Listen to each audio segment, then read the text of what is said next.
Aujourd'hui, je vais vous présenter mon histoire en moins de 10 minutes. Ce qu'il faut bien savoir, c'est que j'ai découvert l'e-commerce et le dropshipping en 2017/2018. Quand j'ai découvert l'e-commerce à ce moment-là, c'était via une publicité sur YouTube en français. J'ai décidé d'acheter une formation, je me suis formé, je pensais devenir millionnaire en quelques jours, quelques semaines, voire quelques mois. C'était pas du tout le cas. J'ai lancé des pubs, j'ai fait plein d'erreurs, des tests, j'ai pris des coachings, mais j'ai jamais été rentable pendant la première année où j'ai fait ça. Je me baladais un petit peu partout, que ce soit sur des groupes Facebook de dropshipping, et j'ai trouvé un ami en commun qui a une chaîne YouTube qui s'appelle London, parce qu'il s'avérait que nous étions dans le même collège, on se connaissait de vue mais sans plus. Je lui ai envoyé un message et par tout hasard, ce mec-là avait fait 10 000 ou 15 000 balles CA sur son shop, il me l'avait montré, on s'était vu, on avait parlé, et c'était la première vraie fréquentation business que j'avais eue. J'ai pris un coup dans la gueule en voyant cette personne qui fait du cash, du vrai cash, sachant que moi j'avais des dashboards où j'avais fait maximum 1000 € de CA, là je vois 15K, il me montre ses bénéfices, ses trucs, son shop, sa boutique, il me montre tout. Je suis époustouflé et je sais vraiment que c'est possible. Mais à ce moment-là, j'étais encore mineur, je faisais un CFC, donc c'est l'équivalent entre guillemets d'un CAP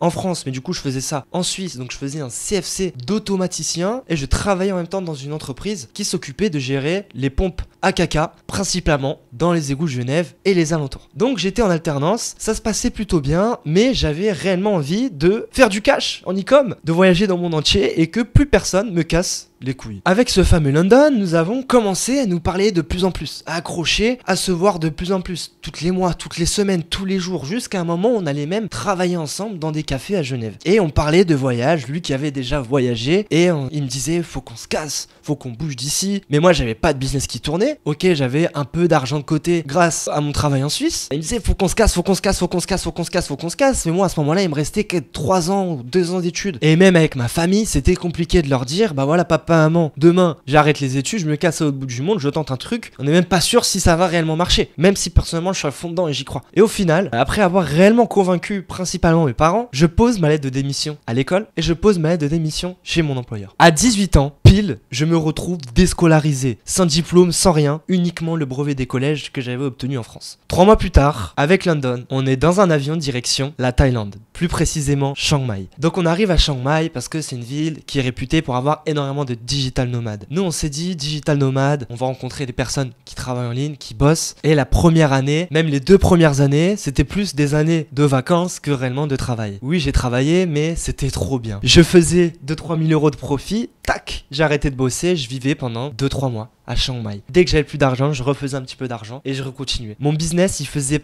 pas réellement de cash. Il me servait juste à subvenir à mes besoins jusqu'à ce que le Covid frappe et que je me retrouve cloîtré fermement en Thaïlande. Ça faisait déjà 15 mois 14 mois que je voyageais et j'avais qu'une seule envie, c'était de rentrer voir ma famille, mes amis en France, que j'ai fait. Je suis rentré en France. Et au moment où je suis rentré en France, je me suis littéralement rendu compte que c'était de la grosse merde et que j'avais pas du tout envie de rester ici, que ce soit le mindset des gens, comment on te traite, et même au niveau des impôts, c'était impossible. Le coût de la vie, le coût des opportunités que j'avais en Thaïlande était beaucoup plus intéressant pour moi que de rester en France. Et à ce même moment-là, pendant plus d'1 an et demi, je m'étais construit un entourage business à Chiang Mai en Thaïlande, des amis focus business. On avait tous les mêmes objectifs et c'était beaucoup plus simple que de rester en France. Du coup, j'ai fait quoi? J'ai repris un billet direction Thaïlande. Jusqu'au jour où mon réseau s'est agrandi via un event qui s'est passé à Bangkok d'entrepreneurs d'e-commerce. Merci à toi, Paye. Où j'ai rencontré plein de gens, plein de monde avec des objectifs encore plus gros, avec des résultats encore plus hauts, avec des choses que j'avais jamais vues encore. Et ça m'a énormément aidé à ne pas me sentir seul dans cette situation, sachant qu'à ce moment-là, j'avais 1 ou 2 shops qui tournaient en dropshipping, mais vous connaissez la barrière. Tu fais 40, 50, 60 000 € de CA, ton score de page se fait péter parce que t'es en dropshipping, t'envoies en 10 à 15 jours, Facebook te bloque, tu peux plus lancer tes ads et t'es niqué. Donc j'ai continué sur cette rame là pendant presque 2 ans, 2-3 ans à faire du dropshipping et à avoir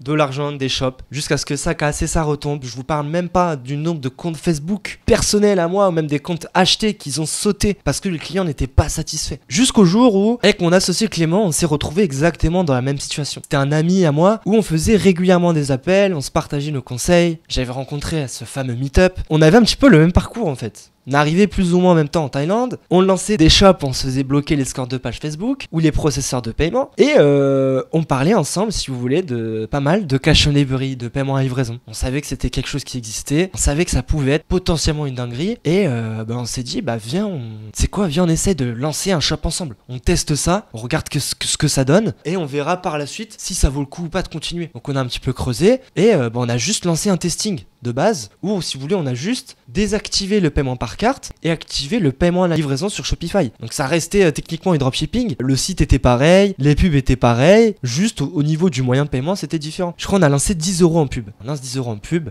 Et là, on voit dinguerie, coût par achat, 50 centimes, 20 commandes. Et là, on s'est dit, faut qu'on trouve absolument un partenaire logistique. C'est pas possible. Ce n'est pas possible. Donc, c'est ce qu'on a fait. On a trouvé un partenaire logistique. On a travaillé avec lui, ça s'est mal passé. On a trouvé un deuxième avec lequel ça s'est mal passé. Et le troisième partenaire logistique a été le bon. C'est ce partenaire-là qui nous a fait exploser nos résultats. Il nous envoyait pas des factures de fou malade. Et à partir de ce moment-là, on s'est concentré en cash and delivery et on a créé une marque. Maintenant, ça va faire presque 2 ans et demi, 3 ans presque qu'on fait du cash and delivery. On a généré plusieurs millions uniquement en cash and delivery, donc grâce au paiement à la livraison. Et on s'est dit, pourquoi pas proposer cette opportunité aux gens, apprendre aux gens à comment faire, mais pas prendre 50 000 personnes. Non, non, non, non, non. On prend que des gens qui sont chauds, qui ont un bon mindset, qui sont intéressants et qui sont prêts à travailler. Parce que, bah voilà, l'argent c'est pas magique, ça va pas tomber du ciel. C'est pas tu lances une boutique, tu lances une pub, tu fais de l'argent. Non, il y a plus de travail que ça, il y a de la recherche. Et on s'est dit, bah, ça marche super bien pour nous COD, donc on va créer une formation. Et on va pas vendre une formation, on va réellement vendre un vrai programme d'accompagnement. On est là et on assiste chaque personne en one-to-one.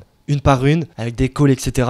pour faire en sorte que la personne, elle chiffre, elle réussisse. Premièrement, qu'elle rembourse le programme. Deuxièmement, qu'elle change sa vie. Et on a commencé, voilà, avec Scott, j'ai fait une interview avec lui, qui a littéralement changé sa vie. Aujourd'hui, il habite en Thaïlande, c'est notre ami. Ça s'est fait un petit peu comme ça. Et après, bah voilà, on a fait des vidéos YouTube, on en a parlé. Et dites-vous qu'à l'heure d'aujourd'hui, on a plus d'une 50aine d'élèves, 50 personnes, voilà, que nous avons coachées sur la dernière année. Et sur ces 50 personnes, je suis totalement honnête avec vous et transparent. Je vous le dis cash. Sur ces 50 personnes, il y a littéralement plus de 25 personnes qui ont commandé leur stock, généré leur première vente, générer leurs premiers bénéfices. Et il y a des gens qui ont tout explosé. Il y a des mecs qui ont rejoint le programme et ils ont tout choqué. Il y en a en moins de 6 mois, ils ont fait des 500 000 € de chiffre d'affaires. Il y en a, ils faisaient des 10K day. Et en fait, si vous voulez, entre nous, même maintenant, on se partage tous des conseils. On a créé une communauté ultra fermée.